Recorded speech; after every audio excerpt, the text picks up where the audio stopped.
When he stopped eating, then we just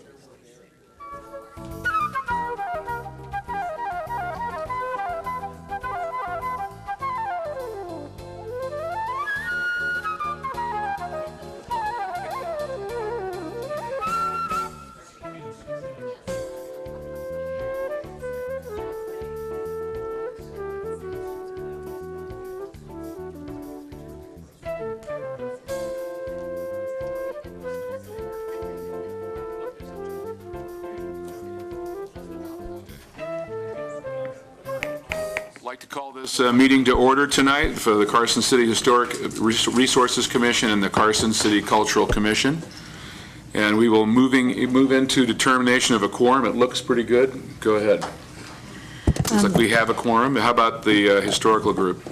Historical Resource Commission, Chairperson Block. I'd like to call the Carson City Historic Resources Commission to order for the quorum, and then we'll go back to Bob tomorrow. Start again. Cultural Commission, Chairperson Stansbury. Here. Commissioner Aboud. Here. Vice Chair Bugley. Here. Commissioner Dami. Commissioner Cook. Here. Commissioner McBride. Here. A quorum's present. Oh, did I not call Commissioner Barton? I thought I did. I'm sorry. I'm here. A quorum's present. Sorry, Commissioner Barton. Should I do yours? Okay. Historic Resources Commission Chairperson Block. Here. Vice Chairperson Darney. Here. Commissioner Dickey. Commissioner Drews. Here. Commissioner Hayes. Here. Commissioner Smith. Here. Commissioner Spilda. Here. A quorum's present. So how should we handle this? Should we just follow the agenda? Let's go to C then. Let's do that. Well, yeah, we can go to C. Okay. Public comments. Members of the public who wish to speak to address either commission may approach the podium at this time to speak on matters relevant to or within the authority of the Historic Resources Commission and the Carson City Cultural Commission, including any matter that is not specifically included on the agenda as an action item. Thank you. And we have a public speaker. Good. Thank you. Chris Baer, I'm president of the board of directors of the Brewery Arts Center. And I just want to express my support for our historic resources in Carson City. We are blessed with the opportunity represented by the use as a cultural resource of the prison is a wonderful thing. I support the museum. I support the railroad. I support both of our railroads, actually, our museum railroad and the one at the east end of town. We are blessed with enormous cultural resources. And I'm not going to talk to you necessarily about the cultural resource at the BAC. We have the oldest, I think, commercial structure in the state. I'm not going to talk about that, or about the culture that we present constantly. I'm going to back up from all of these cultural resources. It's not an agenda item, but I want to put it in your minds, and I could talk to you about it again in the future. But when I promote and you create these cultural resources and you want to get the word out, I want to remind you, if you don't know already, the BAC has a low-power FM radio license. KNVC 95.1, which we obtained last October. For $13,000, we can have a radio station in Carson City that promotes every single one of these cultural resources and reaches every single tourist who comes to town and reaches every single Carson person who has a radio. So you will struggle getting people to your railroad, both of them, and you will struggle getting people to your museum, and you will struggle getting people to your prison. These are wonderful things, and you will struggle. Think about the basic infrastructure and how you're going to communicate to people about what we have. We're a nonprofit. We have this license. Our mission is to serve the community. $13,000 is a drop in the bucket, and we have to turn the switch on that radio station before the end of next August. So I just want to say, go for it. Do these things. We have wonderful things here in Carson City. But think ahead and talk to the people who are struggling today to present in Carson City. How do we reach people? How do we get the word out? Everybody will tell you it's a struggle in Carson City. We need some basic infrastructure. So that's my contribution. Go for it. Do it. Do these things. But at some point, I'll tell you, you can create so many attractions that you can't fill if you don't have the infrastructure to get the word out, that you're going to be nickel and diming every single one of them, trying to keep them going, because we haven't stepped back and asked, how do we reach that guy who's on Carson Street today listening to the radio? You can't give him a newspaper. You can't, he's not going to turn on the computer and watch TV. He's driving. So go for it. And if you ever want to talk about it more, give me a call. Thanks. Thank you, Mr. Baer. Any other public comment at this time? Any board comment? Okay, we'll go ahead and end this section for this time. And do you have you want to do your minutes, Mr. Block? Sure. Item D, action on approval of minutes for the Carson City Historical Resources Commission. I'd like to entertain a motion. Move to approve the minutes for Thursday, July 10th, 2014, as presented. Do we have a motion? Do we have a second? Second. Any discussion on the motion? All those in favor signify by saying aye. Aye. Aye. Any opposed? Seeing none, motion carries. Mr. Stansberry. Thank you. We had a different kind of a meeting in June, so we're actually going to be approving the March minutes. So is there any, can I call for a question on this? Anybody in favor of approving that? I move to approve the minutes of Tuesday, March 18th, 2014, as published. Thank you. Do I have a second? Second. All those in favor? Aye. Aye. Thank you very much. Then we will call these minutes approved. Thank you very much. Okay, moving on to item number E, modification of agenda. Agenda management notice. Items on the agenda may be taken out of order.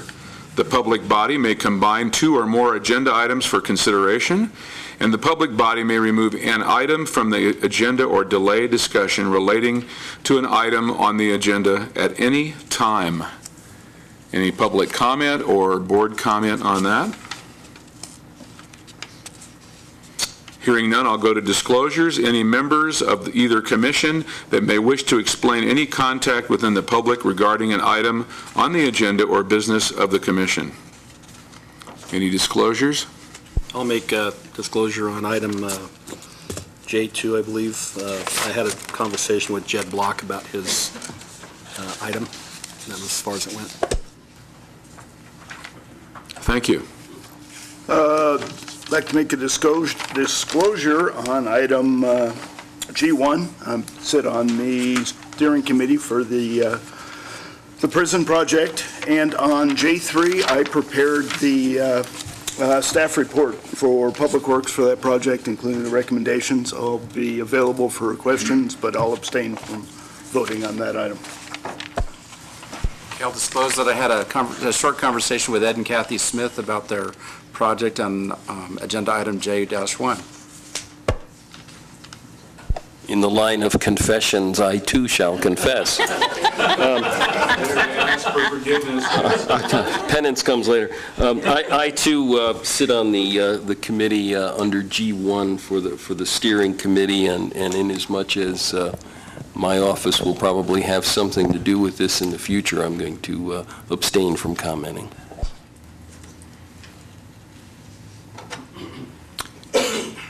Any other public comment or disclosures? Hearing none, I'm going to turn this meeting over to Mr. Block, who will move into our public hearing on the presentation for G1. Thank you, Mr. Stansberry. Chairman.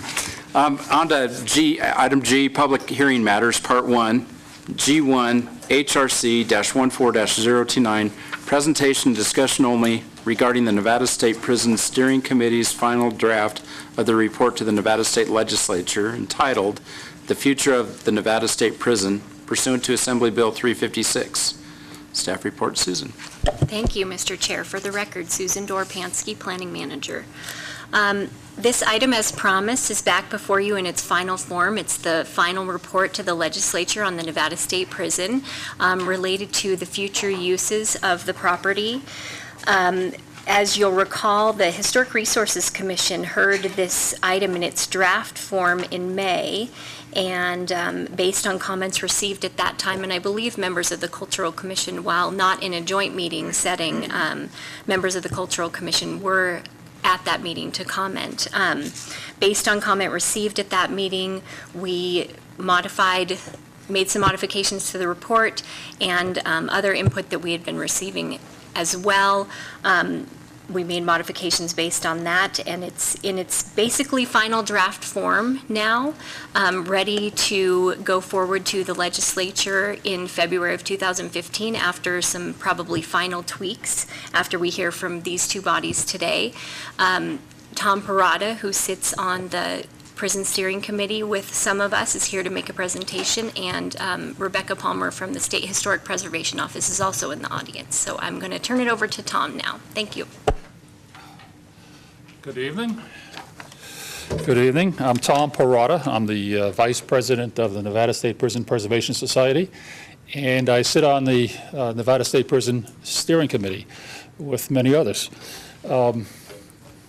Chris left already. I had contacted Chris a little while ago asking him if he would bring Mr. Spoons and do some music on hold music for us as soon as we get our telephone number. What I'll do is I'll go through real briefly how we got here, just real quick, so if there's anybody that doesn't know. And then I'll go into the summary of what it is the report says. And for anybody who might be looking and want to see the report, doesn't have it, the report is available on our website, www.nspps.org. There's a link on the front page, and there's a link under Steering Committee, so anybody could pull it up and print it. It's a PDF document. How did we get here? The Nevada State Prison Preservation Society was formed back in October 2011 to preserve the old Nevada State Prison that was decommissioned. In the fall of 2012, we worked with Assemblyman Livermore and put together a bill draft request. We came here at one point, maybe more. We got your letters of support and from many others. We introduced the bill into the Assembly. It got introduced on March 18, 2013. It was voted on by the Assembly on May 13, 2013, passed unanimously, 40 yeas, 0 nays. In May 13, 2013, it went to the Senate and got approved by the Senate, again, unanimously. It was signed by Mayor Sandoval in front of a group of us on May 21st, 2013, became law. Governor Sandoval, what did I say, Mayor? Governor Sandoval, May 21st, 2013, and became law July 1st, 2013. Basically what the bill said was NSP is integral to the city of Carson, and the institution should be preserved as a historic place. It also said that some major organizations within the state, namely SHPO, Lands, Department of Corrections, and other stakeholders that want to participate should work cooperatively to prepare a plan, a set of recommendations to go back to the legislature during the next session. It doesn't say the next session, we assumed the next session. The steering committee got formed shortly after, and the steering committee has people sitting on it from the Department of Corrections, from Carson City. We have 2 people in this room that are sitting on the committee. SHPO is on there, State Lands, Museum and Tourism. We have legislators from the north and the south sit on the committee. Carson City, The Chamber of Commerce it sits on the committee, and Nevada State Prison Preservation Society is on that committee. So we've been working on this for a year now. Went through many iterations. The plan in front of you, when you look at it, there's a lot of data in the back that led us to some conclusions which are in the first few pages. There are two sets of conclusions. One is to make a museum. We call it the NSP Museum. The other is to turn part of it into a commercial industrial area that's on 5th and Fairview. I'm not referring to it as a prison at this point, but there are two thrusts, a museum and some light industrial. The museum area would be a typical museum, doing tours, displays, gift shops, all the things you would expect. Again, the idea of that would be to promote history, education, scientific research. The plan going forward would be to connect with Carson City in every way, including transportation. Perhaps you have a jack line running out there at some point. Bike paths and walking trails. On the commercial industrial side, which is absolutely important to this, which makes the whole facility a multi-use facility which would support the further development of the facility. It could also be, it might have an auto body shop. It could have whatever would fit in the buildings. There's been talk of things like a Iron Mountain for paper storage. There's talk of incident training centers.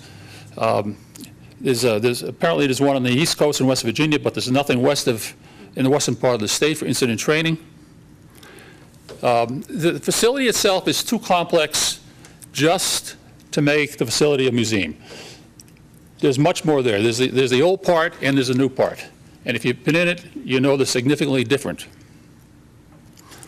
As far as the multi-use facility, one of the things that we like to do, again, I said the multi-use facility will pay for the upgrades and preservation of the prison.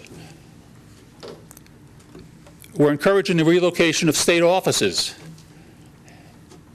into the facility.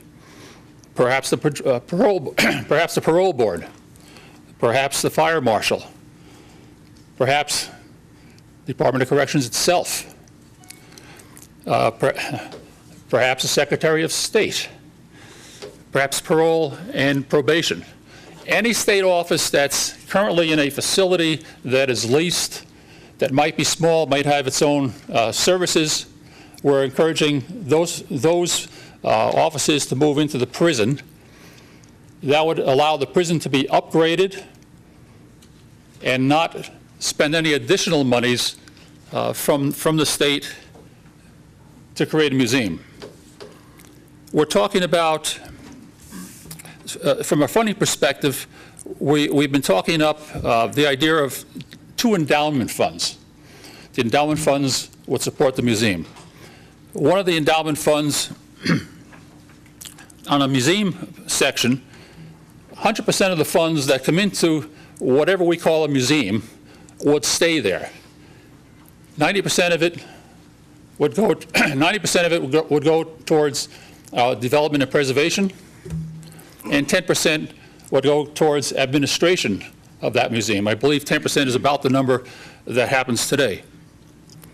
Any funds that come in from admissions, film production, any programs that are run on site, events, donations, and grants, again, go into that endowment fund and stay there. They do not go into the general fund.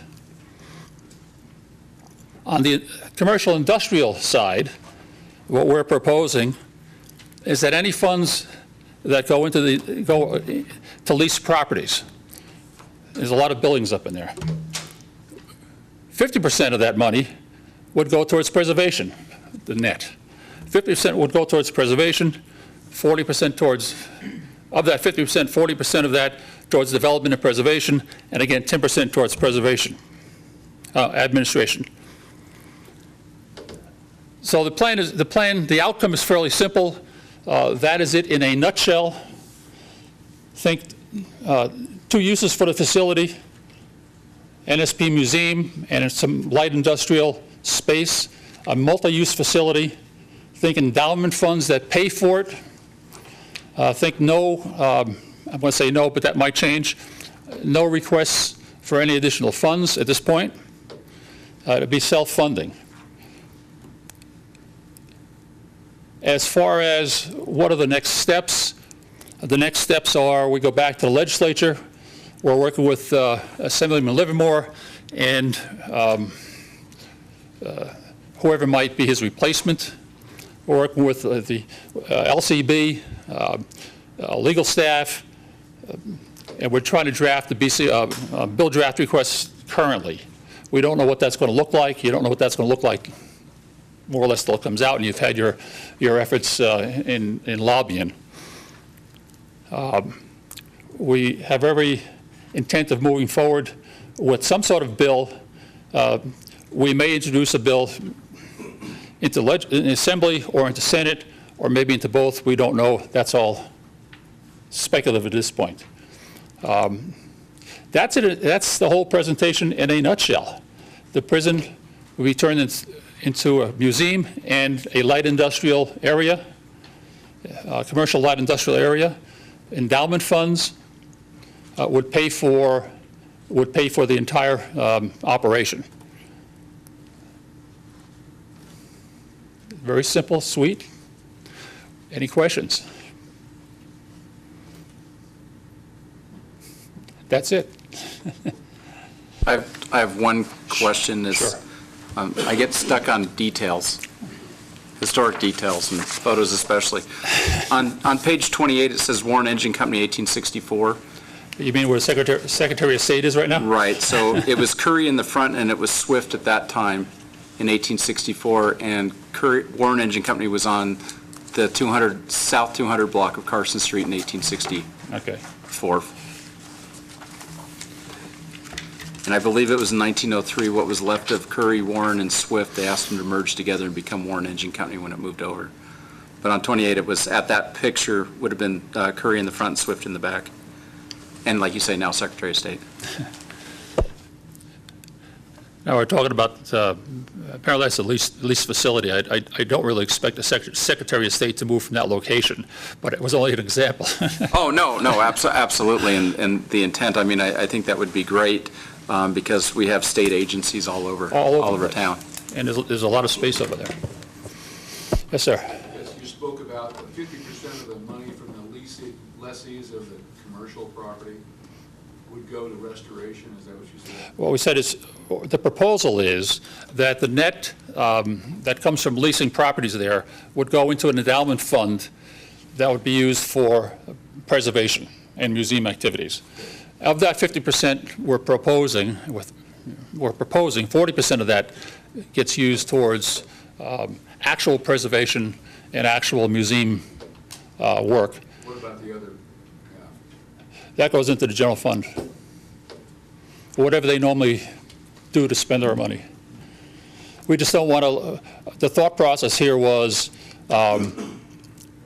we're probably not going to get money from the state. Let's be real. It could happen, we're not going to get a lot.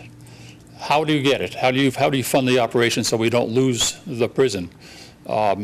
Clearly, the newer part of the prison has little to no historic value, except for the dinosaur footprints that are up in the back that are covered over. There's not much else up in there. So these are the proposals we're making, and we're shopping that around. We've talked to Chief of Staff. We've talked to many others already about this. No one said no yet.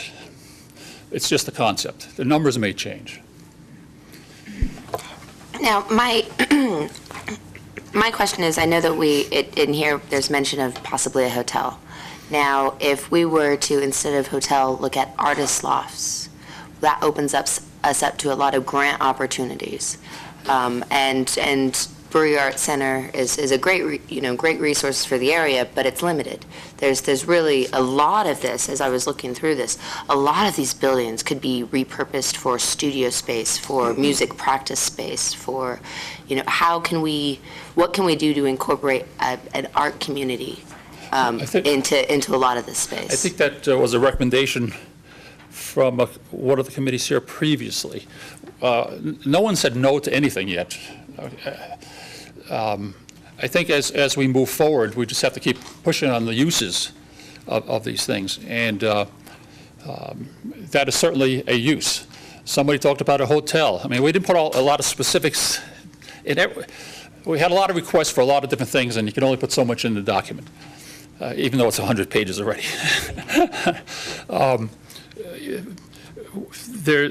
We've had people want to put, Chris isn't here, but we've heard somebody say, let's put a commercial radio station up in one of the towers. Well, that's not in the report. We've had somebody say, well, let's get Dottie over here and make a little casino over there.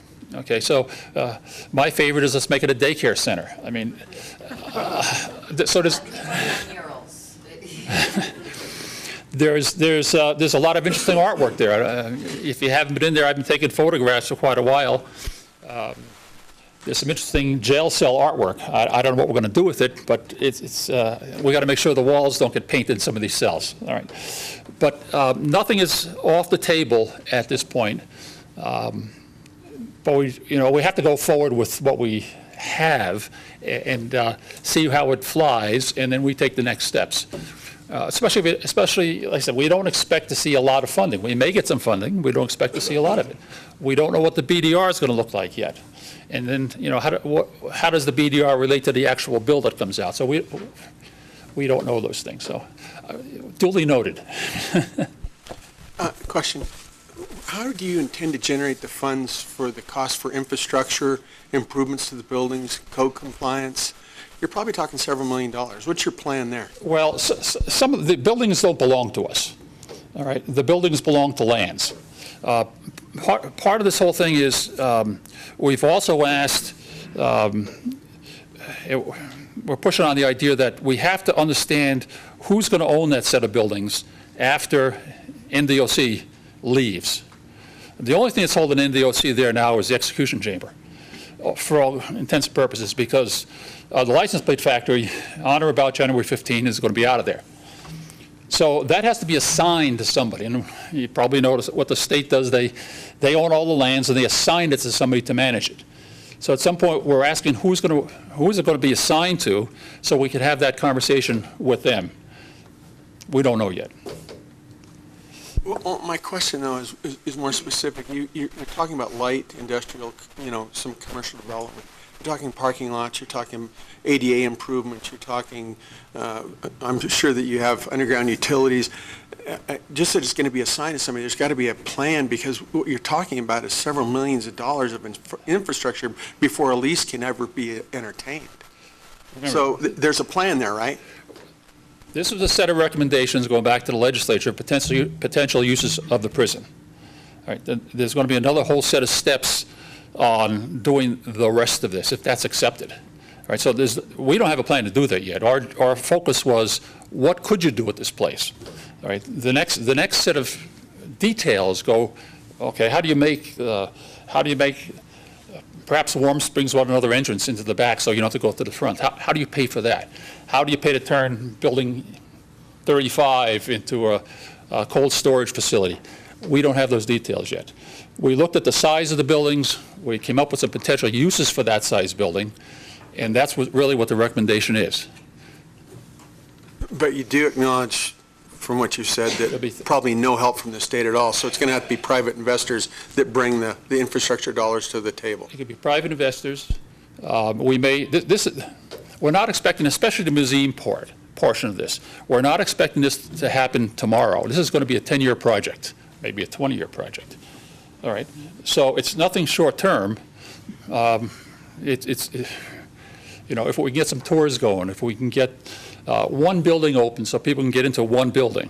We've met with the state fire marshal. We've met with Department of Public Works, Gus Nunes. We know what we can do now and we know what we have to do later, and later means getting into buildings, and we have no plans for that yet because of the cost to upgrade the infrastructure. We don't know what the cost is yet. Now, when it comes to the refurbishing of some of these buildings, is this something we could partnership with WNC and as like a hands-on job training or possibly even Job Corps to complete some of the work? I don't think anything's off the table, all right? For instance, when we talk about a multi-use facility to support the whole infrastructure, if we say the main entrance to the prison, which you go through the main door and you see the control room. The top floor of that used to be a training area. Maybe we find someone who's interested in using some of that space. Maybe NDOC wants that space. All right, so now NDOC is going to come in for that space. Well, it doesn't meet code. So perhaps NDOC would come into that space. They would hire engineers, architectural people, historic architects, and come in and say, you got to do all these structural things. Well, gee, that would probably help the first floor, which might want to be a museum floor. Yeah, it's that kind of a situation. So again, this plan was to go back to the legislature, look at the inventory of buildings, and you can see here's a lot of inventory of buildings, and go back to them and say, these are potential uses for those buildings. The next step will be implementing some of that. Again, that gets into the bill draft request, and we're not quite there yet. I have a question for you. In this recommendation, because of course this is all pie in the sky, but it's a recommendation, is there anything in this that alerts or lets the legislature know about the Nevada State Prison Preservation Society that's now a 501c3, or recommend utilizing that, or is that another next step? Well, what I mentioned in here is, I mentioned grants and donations as part of the way of funding that. So we may get some grants and donations going forward. And again, our role is to take whatever we get and help the prison. So yes, we are a 501c3 as of this year, and our intention is to go after grants and monies to help preserve the prison. We just haven't got to that point yet. You mentioned the part about the state will at some point assign the property, obviously to someone in state lands to manage. Well, the state lands owns the property. State lands would assign it to what type of entity? They may knock on Peter Barton's door and say, you want another one? Well, the reason I bring that up is... He probably doesn't. From an architectural standpoint, I see the main flaw in the whole plan is the state's involved. The state makes a great tenant, but when they're in charge of the land, private money is going to be restricted to want to touch it. Using the property opens you up to having to go through the public arena for everything from construction to bidding to cleanup to utilities to long-term care. So my question really is that the focus with the what are all these things good for, how do we use them, also should be how can we break it up to get private and non-profit type partnerships that don't necessarily have to do the state.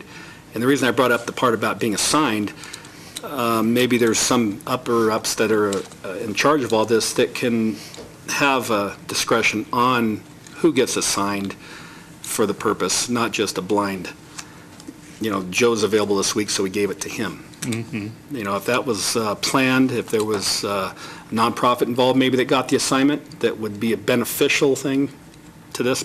That would be, that's how I see it kind of prolonging here. I think that's all futures.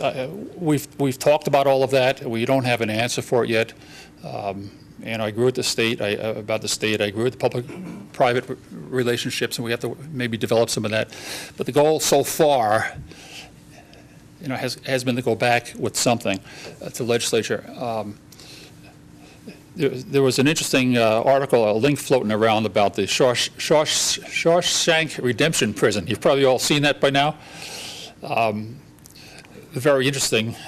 That's a big building. I don't know how they managed to, if they got it, I don't know how they managed to upgrade it and do it. But again, maybe the public-private thing comes into play better when some private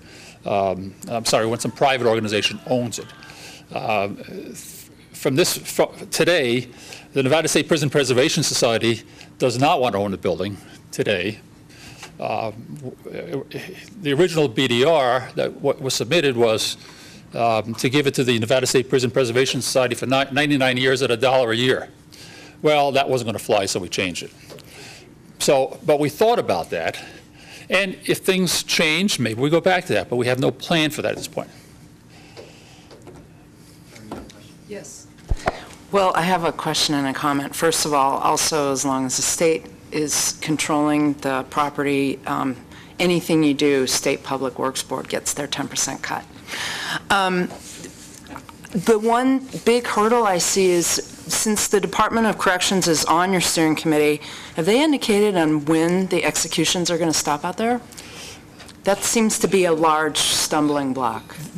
Well, let me say, it's not. Okay. It's not for us, and I can tell you what. They don't know. What they know is that it's the law. If somebody wants to be executed, most of them have been voluntary, I'm told, they will do that. As long as it's the law, they have to comply. That's the issue with the legislatures. I suspect it's going to come up again this session. I mean, the talk was move it to Ely, eliminate the death penalty. Not for us to say. From our perspective, and we're preparing at this point, I'll call it a memorandum of understanding between the Preservation Society and NDOC, with a set of, here's what we're going to do, here's what we'd like you to do, here's what we're going to do, here's what we'd like you to do. And one of the things we're saying that we'll do is if NDOC comes back to us and says, we're going to have an execution next week, we're out of there. We take down our signs, we take down any remnants of whatever we have in there, and we move out until they say we can go back in. If we're doing tours, for instance, we'll cancel the tours, provide money back or something. So we could work around that. Well, and my follow-up comment is not knowing the backstory of what just happened at the Brewery Arts Center, where they had to lay off all of their paid staff. Have you been able to gauge how much local community support, not the legislators, there is for yet another cultural center when it seems like we're struggling with the one we have? But I don't know the backstory of why everybody lost their jobs there. I'm assuming it's a funding issue. We haven't pursued that.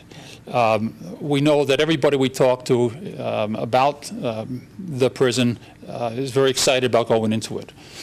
We have talked about doing tours for the prison recently, and we're finding we've actually got a tour developed, but we can't implement it because we just don't have enough resources to do it. So we probably won't do that this year. More than likely, if we do anything this year, it may be very select groups of people like yourselves. We may or may not sell tickets. Yeah, we just don't know at this point in time. We just don't have the resources to do a full-scale operation like that yet. Hopefully, next spring will be different, but not right now. I've got a comment or two probably. But the Brewery Arts Center is a cultural arts agency. It's a lot different than a museum and things like that. And whether you know the background or not of what happened, I think we just need to press forward and move forward. And I think that there's a lot to be said for donor stewardship and a whole lot of things. So with that being said, being that you're part of the Nevada State Prison Preservation Society and you are now a 501c3, and I would guess your first task would be public awareness. So for public awareness, whether you're using the radio station, the TV station, print media, things like that, you need funding. So with that said, if somebody out there that is watching this right now or in the future would like to donate money to the Nevada State Preservation Preservation Society, how would they be able to send their tax deductible based on the 501c3 and what their accountants tell them? How would they send you money? Well, let me say this about that. They wouldn't be the first, because we've already received some donations, a couple $1,000 donations. So they may be, up in the top 10, but not the first. If they like, they could be the largest donation. And to that end, they could send their tax-deductible donations to Nevada State Prison Preservation Society, Post Office Box 1991, Carson City, Nevada, 89702. I just happen to know that. But thank you for asking. And if people out in the public have questions, who would they direct their comments, questions to, or try to call? They can go to the website. They can send an email to info@nspps.org. I don't have the phone number off the top of my head. But it's on your website. It's on the website. Okay. Right now, to save money, it goes to our president, Glenn Wharton's cell phone. Shortly, we hope to have a real live phone number. Thanks for asking. Awesome. Do you anybody have any more questions, comments about this? I think it's encouraging. As you go through here and you see some of the buildings that are lost and gone because they were for whatever reason, probably economics, disappeared. And knowing every little piece of sandstone that's in any building, houses and state buildings came out of the prison.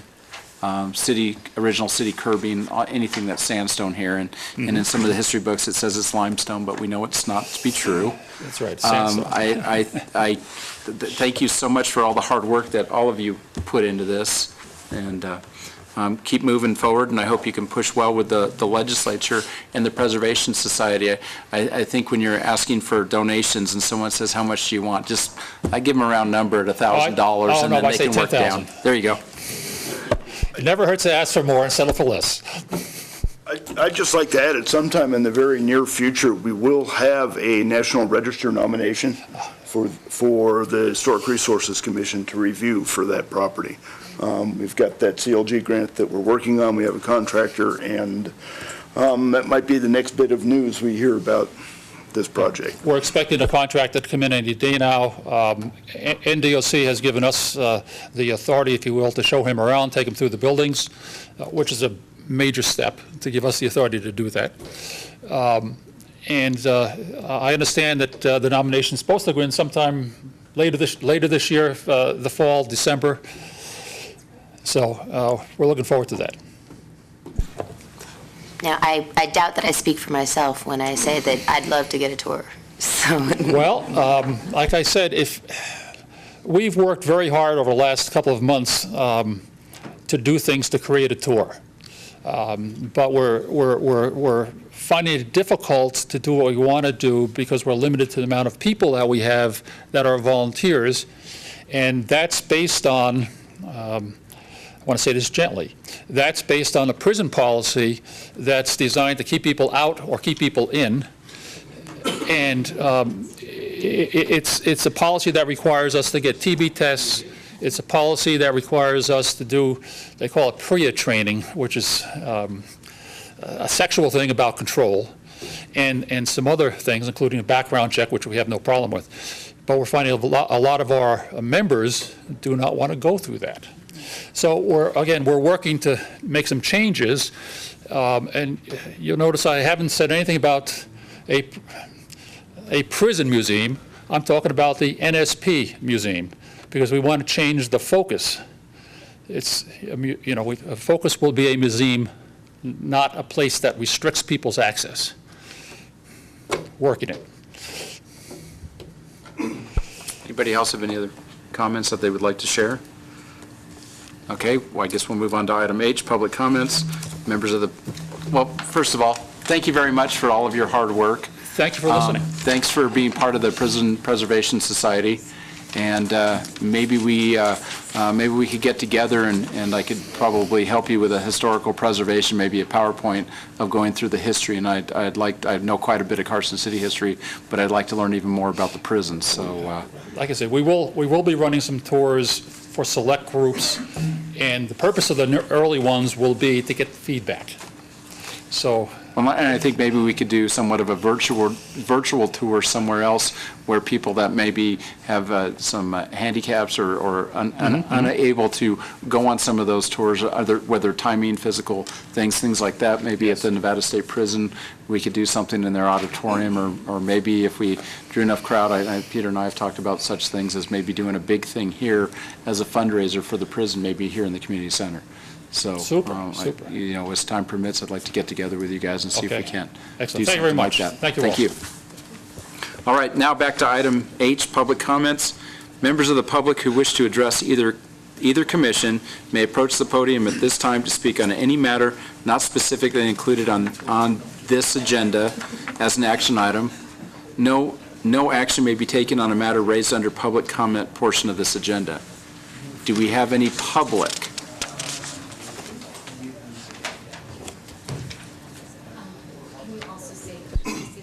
Specific public comment on the prison item because you didn't ask for it specifically before you moved on. So just include it in this public comment. Okay, on this public comment, anybody that wishes to address on this specific item for the Nevada State Prison? Do we have any public? If not, I would like to turn this back over to Chairman Stansberry for item I. On the next page, the letter I at the top, action on adjournment for only the Carson City Cultural Commission. At this time, I would like to ask for approval by somebody that we would adjourn the commission meeting at this time. I move to adjourn the Carson City Cultural Commission. Do I have a second? I'll second that. Thank you, Terry. And a vote, all those in favor, say aye. Aye. Aye. All those opposed? And it's so done, the Cultural Commission will be adjourned until December. Maybe for everybody, names, I'd like to call a recess for, 5 minutes? Definitely have to be part of it. Before we start the Historic Resources Commission back up. Did you get that down? Tomorrow.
I'd like to call back to order the Carson City Historical Commission. A quorum is present, so we'll head on to item J-1, HRC 14-072 for possible action to approve a request from Ed and Kathy Smith to construct an addition with associated improvements between the existing house and garage on properties on single-family 6,000 SF6, located at 701 Elizabeth Street, APN 003-273-04. Susan. Thank you, Mr. Chair. As you stated, this is a request from Ed and Kathy Smith to construct an addition on their existing property. And I'm just going to go through some photos now. This is the aerial of their property as it sits today. It's located at the corner of Elizabeth Street in West Caroline. You can kind of see on this picture, and I'll point it out with the mouse. This is the garage. This is the main house, and this is the addition that was constructed previously. And so what we're going to be talking about today, for the most part, is this little empty space right here. This is a photo of the site, the property as it sits today. Again, you can see the area that they're talking about doing the addition, where the door sits between the garage and the main house. And then the front of the house, from the Elizabeth Street side, and the reason why this is important is because it's subject to a new door as a part of this request, as well as new shutters on all of the windows. This is a site plan of the house and the proposed addition. You can see in the dark shaded area that the applicants are proposing to add approximately 90 square feet of a pantry addition off of their existing kitchen. And what this will do is eliminate that narrow walkway in between the house and the garage and bring that existing wall of the house to a flush wall into the garage. They've stated in their application they've had some problems with snow and water accumulating in this area, and it's caused some damage, and so they felt the best way to remedy that was to just have that walkway go away altogether. In the dashed area and about the middle of the house elevation, you can see the area that they're going to be filling in with the addition, and this is what the house would look like after the addition is complete. They would add a third window in the pantry area and fill in that whole section. They're also proposing to add trim around the windows and trim around the foundation vents. They're proposing to do shutters on all of the windows, as you can see in this rendering. And then on the front of the house, they're proposing shutters as well and trim replacements, as well as a new door. And the door that they're proposing is a full glass panel door. What they have right now is a half panel glass door. I'm going to note for the record that the addition previously required a special use permit to move forward because it's an expansion of a non-conforming use, and what makes the property non-conforming is the setbacks. They don't meet the setbacks of the zoning district that they're in, and that's why a special use permit was required with the original. However, this addition that they're proposing doesn't expand the non-conforming setback on the side yard, so staff felt that it was not necessary to do a special use permit. We are recommending approval. I have not received any comments for or against the project, and the applicants are present in the audience to answer any questions, but I will answer any as well if you have them. Any questions for Susan? Ed and Kathy, would you like to come up, and whichever, one or all, and state your name for the record, and please sign in. All right, Ed Smith. Kathy Smith. And we are the owners of 701 Elizabeth Street, and we are the applicants. And I'm not sure where to sign in, Jed. Perfect. You stated your name for the record, so I guess that's the way it works now. Are there any other comments that you would like to add to what Susan had said? No, I thought Susan did a great job. I was impressed. She captured it pretty well.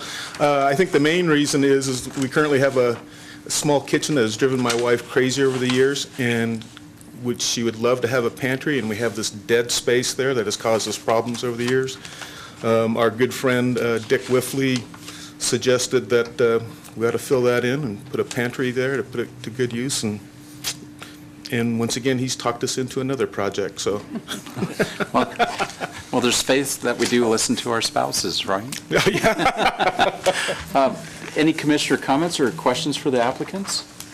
Greg? Are the proposed windows similar to or identical to the existing type windows? Yes, now? yeah, and the white vinyl windows that we've had in there, so everything, anything new on the exterior will be made to match existing. And the shutters are something new. They're kind of Yes. going everywhere, I guess, Uh-huh. according to this drawing here. So, and the shutters are they a wood type of thing, or? You know, we haven't quite decided on that yet, what the material would be. I haven't priced out the difference between wood versus the plastic lookalikes, or whatever they are. Fiberglass. I'm a big fan of wood. I would be too, if it falls within the range. Greg is a big fan of wood, but I'm almost thinking as long as it's some sort of paintable surface that could be painted so it would look like painted wood, might be less. Yeah, that is one issue with the vinyl type stuff, whether it's paintable. Yeah. I'd suggest we stay with wood to match the materials, or other materials within the district. And, I mean, you've got the wood composite siding. I think it just works better than throwing more vinyl in the district. The only comment that I have that really doesn't matter is take my daughter Caroline Elizabeth to your street corner every year and take her picture. Caroline Elizabeth Street. Our street signs, yeah. Gotcha. Thanks for explaining that, Don. Like I said, it doesn't matter, It's like having a stepdaughter named Elizabeth Robinson, just a block away. Any other comments? Luann? Yeah, I don't see any problem with the changes since it's a 1960 house, and that seems in keeping with the style of the house, so. I'll just make one comment, agreeing with that the main thing we're after on something like this is the people drive by want to have it look like it was supposed to be that way. That was the original thought or the design. It's not something it's hacked on or doesn't fit or is out of scale. So you did a good job on that. Oh, thank you. All right, with that said, I'd like to entertain a motion. Public comment on this item only. Any public? We see public in the stands, but nobody's coming up to the podium, so I'd like to entertain a motion. I move to approve HRC 14-072, a request from property owners Ed and Kathy Smith to construct an addition with associated improvements, front door and shutters as proposed, between the existing house and garage on property zone single-family 6,000 located at 701 Elizabeth Street, APN 003-273-04, based on the findings and conditions of approval outlined in the staff report, the standards and guidelines for rehabilitation, Carson City Historic District guidelines, and consistent with Historic Resources Commission policies. Do we have a second? Second. We have a motion and a second. Is there any discussion on the motion?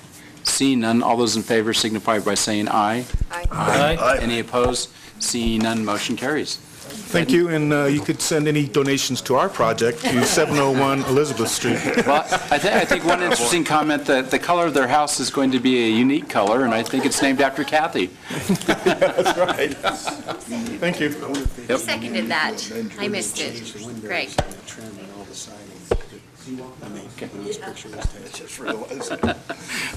Okay, before we go on to action item J2, I need to add to my disclosure that I am the property owner of item J2, and this is my project, so I will be handing the gavel over to Mr. Darney, and please don't forget to let staff speak of their summary first.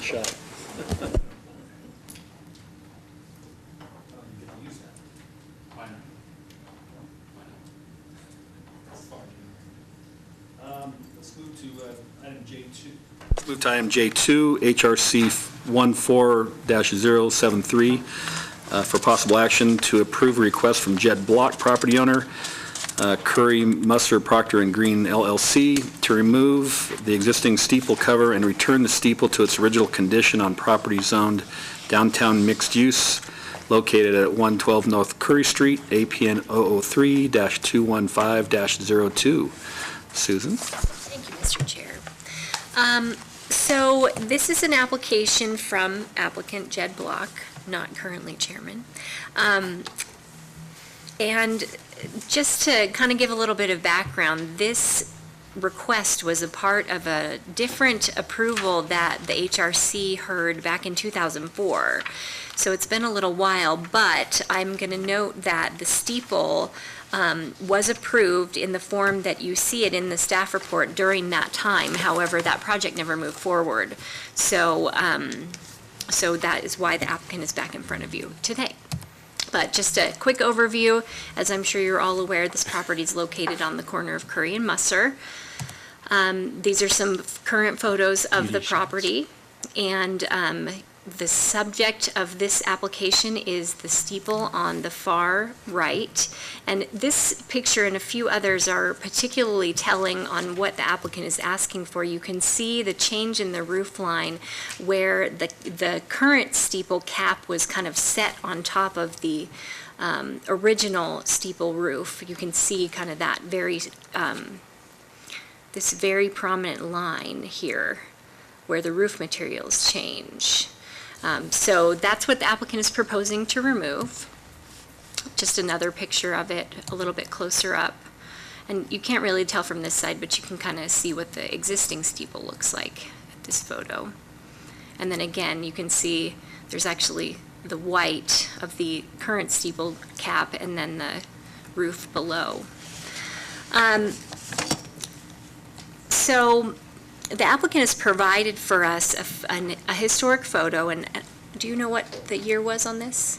I think this one's about 1900, and if you look at the corbels in the front porch, you can see post and ball, and also up on the ridge line, you can see where there was some cresting, and that cresting also appears to be on the hat of the bay window. In the upper left-hand corner is a picture from a sheriff's deputy, I think in a 1952 Nevada magazine, from afar in the other parking lot, so that was about as big as I could blow it up, showing that the original roof was painted red for 80 years. Got it. Okay, so this picture shows what the steeple used to look like and what the applicant is proposing to take it back to. One of the things that I noted when I was going through the staff report and preparing the recommendations for the board is that it looked to me like the roof on this steeple still came to a point versus what was proposed and approved in 2004 that the applicant had provided, where there's a ridge line to the roof on the top of the steeple instead of coming to a point. So that's just based on my observation of this photo.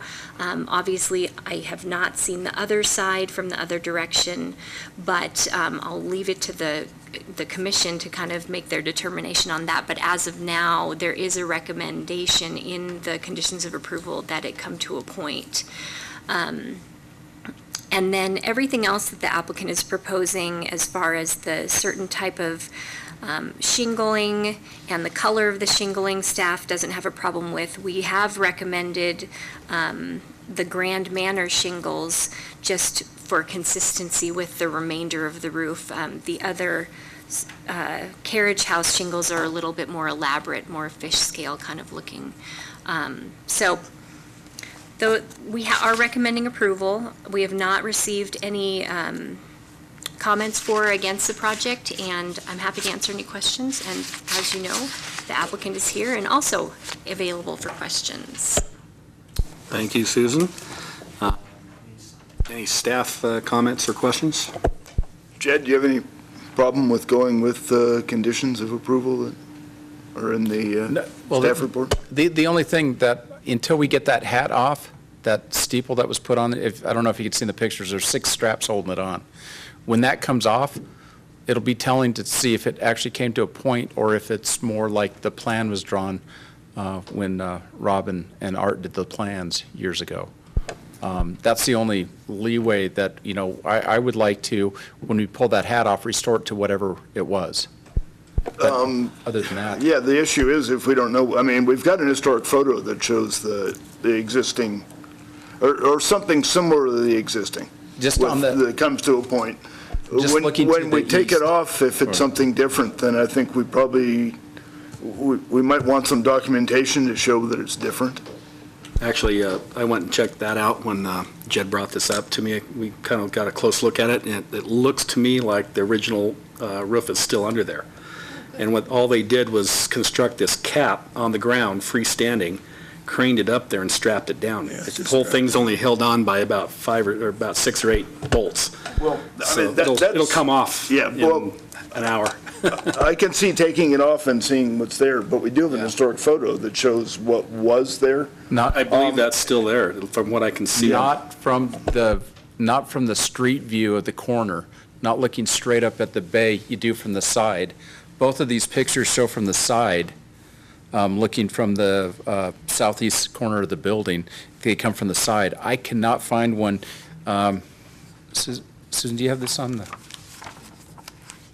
you have this slide up there? I just have this version. Okay, but see on this one, when you see the old wedding chapel sign, it has a head-on shot of the newer steeple, but I don't have a head-on photo. And if I did, we would have been here sooner. But to the best of my look, it appears that that roof that you see in that photograph, for the most part, is still intact. It's probably in terrible condition, and he'll probably end up having to reconstruct it, but I believe we'll be able to identify what was original. And I don't know if on the top of that, where you can just barely see the point, if that's just a spire, or if it's one side of a crusting that could have been short, but I didn't really think of it as going to a point. It could. And the only other thing is when I look at that picture that's up there right now, the top third of it, it looks like they used a different shingle design, and that's the only reason I put up the cottage shingle. But the manor house looks to me more like painted shake, like the original house was. And it's, Georgian brick.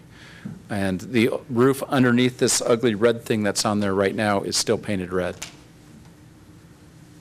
But it's not leaking. And it is an $18,000 quote to do the rest of the building. What's that phrase, if it's not broke? God, I wish it wasn't so ugly. And when I brought this up to the Commission for a Historical Tax Department, talking about painting it, painting contractors want to charge about $10,000 to paint it to make it last longer, and I don't really want it to last longer. I just want it to look better. So I'm thinking that this option, it would be better suited for me just to replace it when I can afford to. Well, it'll be interesting to see what it looks like when you take the cap off. And Yeah, I think it's always great to go back to an original look. I just wish I had a picture of the front, looking at it from the front. I mean, just looking at it, it's a square bay, and I wouldn't think you'd have a hip on it if it was square. It seems like the symmetry of the old photo certainly looks like you've got 4 sides that all meet in a point, so. Yeah, that's something that would be a big mystery when we pull that off there. Any other comments or questions? Staff? No. Commissioners? Only just to underline again, it looks like just a smaller point. I mean, there's more roofing outside of what was then covered by the cap. You can see more of that different slope than you do now with the newer, where the other cap has covered some of that up. You know, so I presume the shape is similar.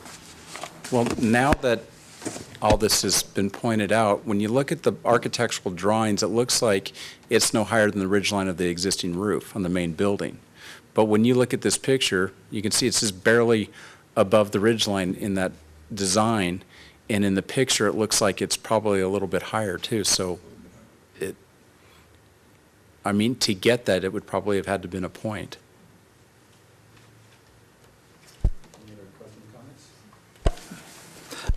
Seeing none, any public comments on this item? Seeing none, I'll entertain a motion to approve HRC 14-073. I move to approve HRC 14-073, a request from Jed Block, property owner Curry Musser, Proctor and Green LLC, to remove the existing steeple cover and return the steeple to its original condition on property zone downtown mixed use located at 112 North Curry Street, APN 003-215-02, based on the findings and conditions of approval outlined in the staff report, the standards and guidelines for rehabilitation, the Carson City Historic District guidelines, and consistent with the Historic Resources Commission policies. Second. Having a second, all in favor signify by saying aye. Aye. Aye. All opposed? No opposed, motion carries. Thank you, Jed. Thank you. I just caught one thing. It was built by Theodore Winters in 1867. This is 75, but it is on one of the shots from the Capitol Dome in 1871. It shows the center part of the building being the original building. Proof to follow. Don't give him the gavel.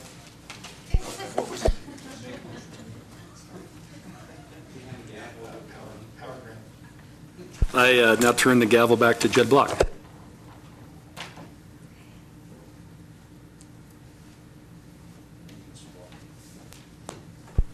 On to item J-3, HRC 14-056 for possible action to consider a request from the Carson City Public Works Department for the Historic Resources Commission approval of the proposed wastewater treatment plant rehabilitation / upgrades, sewer line replacement, and stormwater improvements as required for federally funded projects under Section 106 of the National Historic Preservation Act of 1966.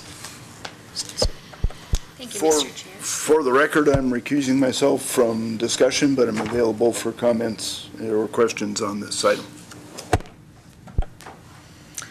All right, so this item is very similar to the item that the board heard back in July on the water system improvements that Public Works was proposing. They were just not quite ready to bring it forward to you, which is why it's in front of you today. I'll note that there is late information on this item, and it includes a memo from staff as well as an updated report done by Great Basin Consulting with some modified recommendations. Just a quick overview of the project. There are various improvements that will be done for sewer improvements, including modifications and upgrades to the wastewater treatment facility, stormwater and water quality improvements throughout Carson City, including Kings Canyon, Washington Street, WNC Timberline, King Street, Gonai Wash, Lakeview Road, Carson Street, Curry Street, South Edmonds Drive, as well as sewer line replacements in various areas.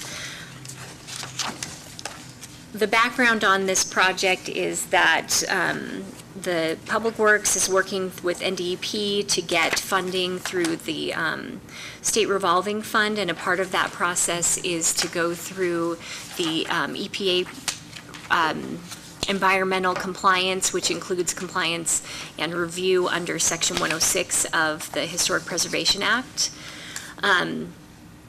The initial finding from EPA or NDEP was that there was no, what's the word I'm looking for?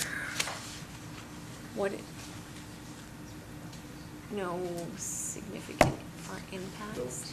Finding of no Thank you. Finding of no effect, based on their information that they had at the time. The information was forwarded on to State Historic Preservation Office, and they reviewed it and came back with some recommendations based on what they had reviewed and their information that they had,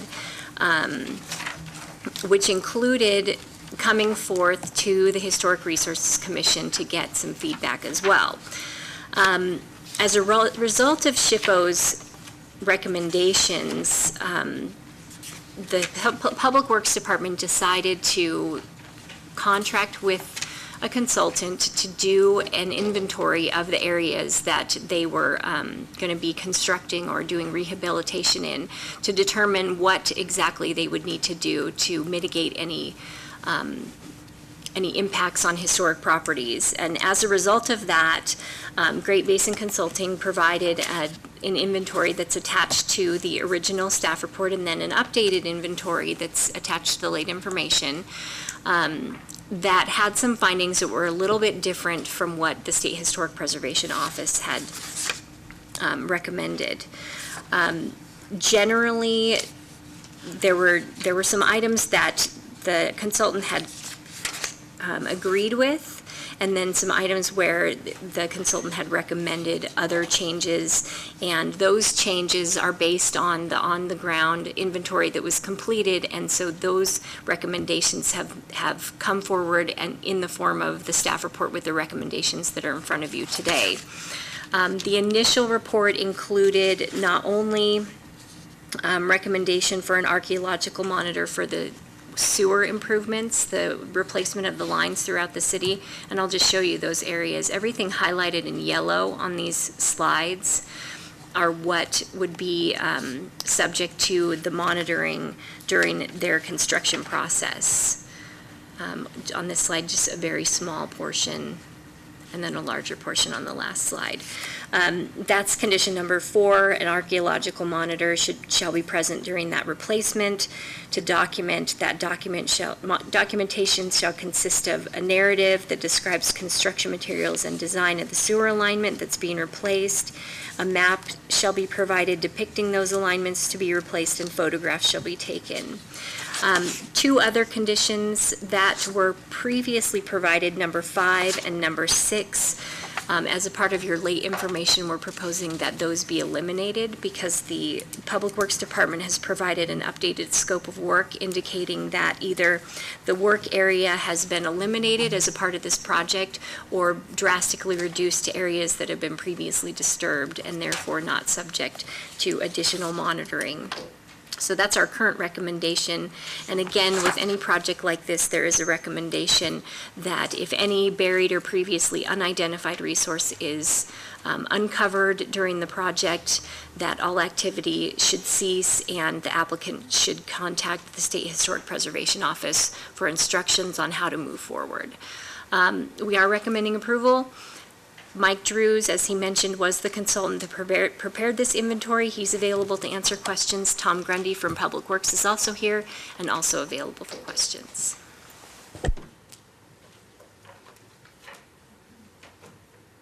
Thank you, Susan.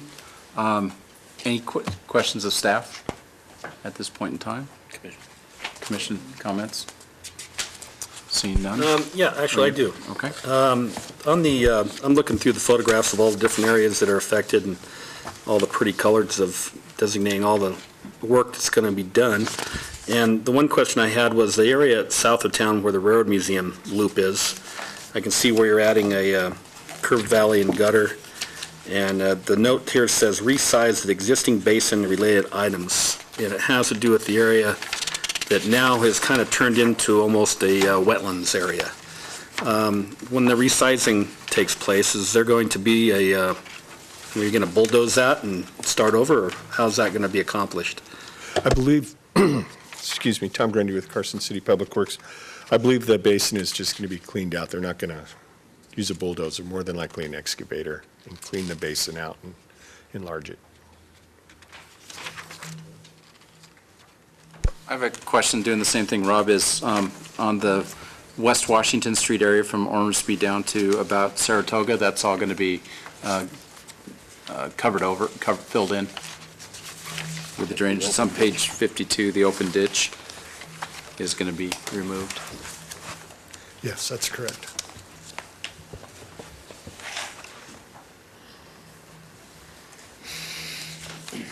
So with that being said, are there going to be any landscape improvements down the line or anything? I know there was some talk years ago that they were talking about doing a meandering path and things like that, but as far as what this project is, we're just going to do galvanized pipe, curb and gutter, and sidewalk, and probably just infill, I guess. Okay. So. Any other commissioner questions of Mr. Grundy or Mr. Drews in the audience? Just for clarification, just looking through the photos again, there's a couple of distinct pictures here of these rock walls at the plant. Are they going to be disturbed or in any way removed or anything like that? No, the rock walls will stay like they are. Thank you. I believe at the entrance to the, Mike Drews for the record, at the entrance to the reclamation plant, there's a gap there right now. There's a driveway in the middle of that wall. I think that's going to be widened a little bit for access and egress, but that's the only modification to the wall that's proposed. Thanks, Mike.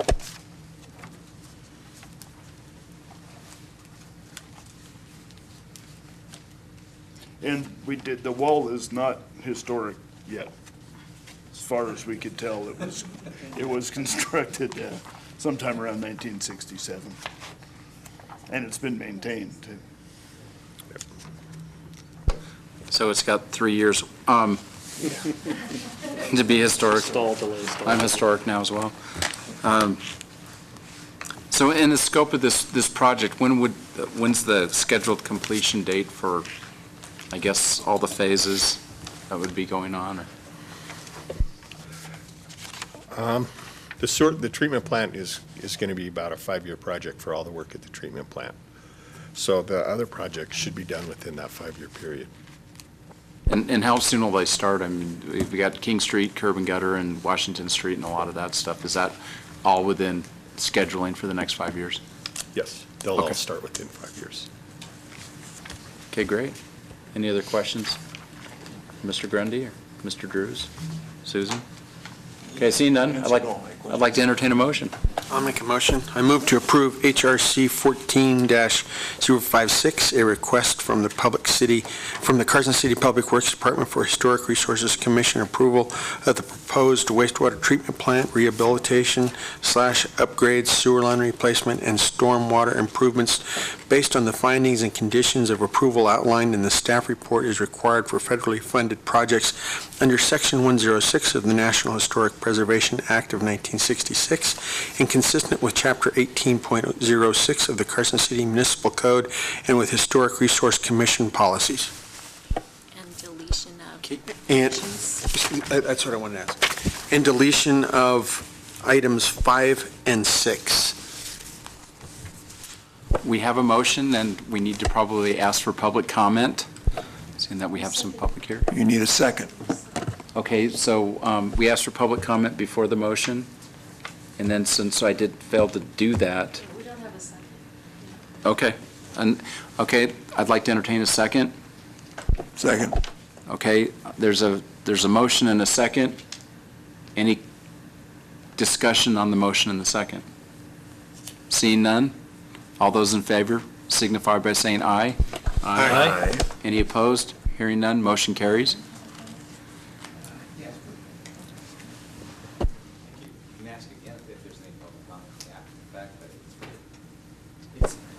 I don't see anybody rushing the stage. No banners. All right, I'll get better at this one day.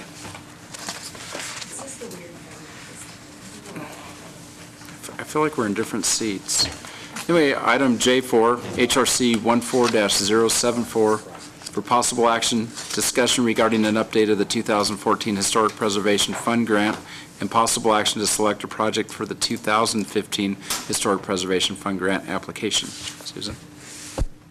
Thank you, Mr. Chair. So it's that time of year again, and we're going to be talking about the selection of the application we want to move forward with for the 2015 Historic Preservation Fund Grant. But before we do that, just a quick update on 2014.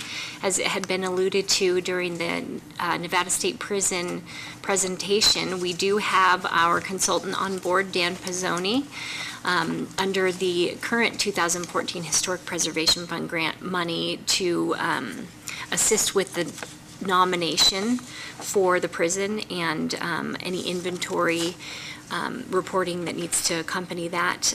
You probably remember that he was instrumental and created the West Side Historic District nomination, and again won the contract for this one. So he is frantically putting information together for us and should be visiting soon, because the draft report is due to the State Historic Preservation Office on October 1st. So that's my update on that. And then moving forward to the 2015, we do have a possible action item for you to consider, a project for 2015, and we have the list of potential projects that we had discussed at the last meeting. As a quick overview, the Anderson and Perini ranches, the Kings Canyon inventory that we put off to assist the Nevada State Prison nomination instead for the 2014. A Kings Canyon Road National Register nomination, and then an added item from last month's meeting, the Nevada State Prison Historic Structures Report. And I will note that I received a call from SHPO yesterday. They had not seen the memo for this item, but they did see that we were contemplating selecting a project. And before I told her what we were considering, she asked if we would consider a historic structures report. So something to consider as you are as you're thinking about it. She was very excited to hear that that was already on the list. So I'll turn it over to the commission to make their decision. Greg? The question should be, what's most important to do first? I mean, we have one thing we already set aside once, so one idea is now we go back and to what we set aside once, but maybe we need to set aside twice, and maybe we need the structures report on the prison before we need anything else. I don't know. What do folks think? The historic structures report plays right into Don's question about what are we doing out here. Without that historic structures report, going anywhere with the prison is going to be held up, because that will look at the existing condition of those buildings. It gives you a roadmap on how to do the preservation, what priorities should be, and things like that. It's a real important component to go with. Once we get the National Register nomination, it's a great follow-up to that. We did one for both the Methodist and Episcopal Church in Carson, and it's been a great tool for them as they move forward and look at modifying their buildings. And it, as Susan said, SHPO would be really happy to give us that. And my guess is we'd probably get good funding for that one. We did put off the cultural resources inventory at Kings Canyon, or the second part of that. I don't see why we couldn't put two nominations together. We've already got that one prepared, so we could probably resubmit it, and if it gets funded, it gets funded. It's kind of up to SHPO and the, I can't remember who else reviews that, but I think it's the State Cultural Commission to fund those. The Kings Canyon Road National Register Historic, National Register of Historic Places designation should probably be put off until we get that other part done, because that will give us a more complete picture. So that's, for my 2 cents, I think I would go with the Nevada State Prison and Kings Canyon in that order. Can I ask you a question, Mike? Putting in two different ones like that, they're not going to compete with each other, are they? They might. For the past couple years, we haven't gotten 100% funding on any of our projects. Even with this year's funding for Kings Canyon, they reduced it and then asked us to change it. So if they think it's a worthwhile project, they may fund it, and they may give us less money for both. So that's the risk we take by submitting two. Well, in submitting two, can we give them some sense of the prioritization we see among those two? I mean, something of that ilk. So That would probably kill one of them, I think. I agree with your first statement, though, that maybe we ought to go ahead and put the two in. Like I said, one of them is an unfinished project that if we put off, may get put off again, may get put off again. You know, it's kind of one of those unfinished business tidy things, but I don't want it to be at the risk of the prison. The prison historic structures report would be really important for anybody that wants to do any work out there. That would be the first thing that they would need to know is how to treat the historic buildings and how they would improve them, how they'd put in the ADA, and all those kinds of issues would be sort of outlined in the historic structures report for each one of those buildings. So that would be a real useful tool for going anywhere going forward. So that would be an important one. With that structures report, are we having to wait until the legislature convenes in June based on the recommendations? That's something that can already be done even though... No, that's something that can just follow on to the National Register nomination. It can stand alone. And whatever happens to that property, they have the HSR to go along with it. But I feel bad about the Kings Canyon inventory. Well, I'd see the importance of the structural report, the Kings Canyon thing. I think I would be in favor of putting the historic structures report first, as long as we kept the Kings Canyon on the front burner for future. I think that Nevada State Prison Historic Structure Report is probably one of their first and best tools. You know, what I hear them now is they got a tremendous wish list, but it's something like this that's going to help them start to narrow what they can actually do up there. So I'm in favor of the HSR.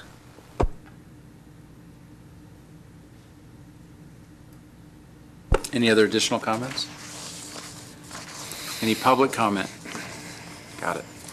I'd like to entertain a motion. I move to recommend that staff submit a 2015 Historic Preservation Fund grant application for the Nevada State Prison Historic Structures Report project on behalf of Carson City, a certified local government. Second. We have a motion and a second. Any discussion on the motion? All those in favor signify by saying aye. Aye. Aye. Any opposed? Hearing none, motion carries. Now on to item K, staff reports. Susan? Let's see. I don't have anything super pressing. I will give you an update, though, on Herman Bauer. At the last meeting, I mentioned that he would be coming forward to the Planning Commission with a special use permit for 8 units. He has done that. It's been appealed to the Board of Supervisors, and that's scheduled to be heard on October 2nd. So while we had originally planned on having him in front of you today, because that decision isn't final yet, we felt it would be better to have him come back to you in November at your November meeting. So you can expect that he will probably be back in front of you at that time. I don't have anything else to report at this time. I thought we were going to get a demonstration on how to build a dry wall. Didn't you bring any rocks? I don't even know how to respond to that. Is this part of your wish list or something? How to build a rock wall? Let's start. Any commissioner reports or comments? Future agenda items?